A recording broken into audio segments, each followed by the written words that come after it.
Hate-filled riots in Missouri. Throat-slitting Islamists killing men, women, and children as they aim their bloodshed at the USA. The U.S.-Mexico border, the scene of massive invasion. Dead children, and Mexican bullets flying at American law enforcement officers. The world is erupting in bloodshed, and the American president is intentionally sabotaging the military that we rely on to guard our nation. Welcome to the wonderful world of liberalism in charge. This is what happens when left-wing radicals are tolerated in America. That's right, I said tolerated. We made the mistake of being tolerant towards evil to the point where we even allowed an America-hating liberal extremist into the White House and let him set up an administration dedicated to bringing us exactly the chaos we are now facing. When will Americans learn their lesson? Race riots, one of the favorite tools of the liberal left, are back. Attorney General Eric Holder is headed for Missouri. Unfortunately, he is one of Obama's worst radicals, and I wouldn't be surprised to see him raise his fist and yell "Black Power."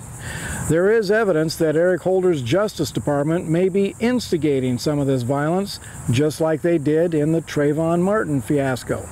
Shameful. When our own government is corrupt, then it falls to we the people to get things under control. Americans are fighting back at the grassroots level, but we need several million more Americans to come out of their homes and say no more. This foolishness will not be tolerated in our country.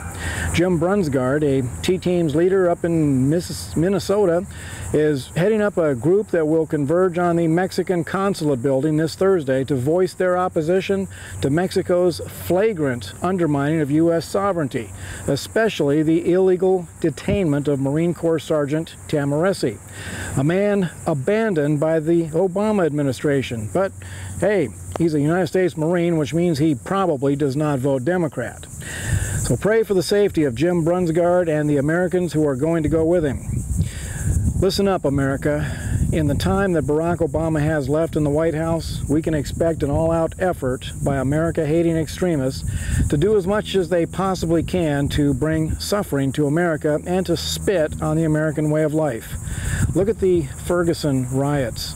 Violence and bloodshed are a part of their arsenal.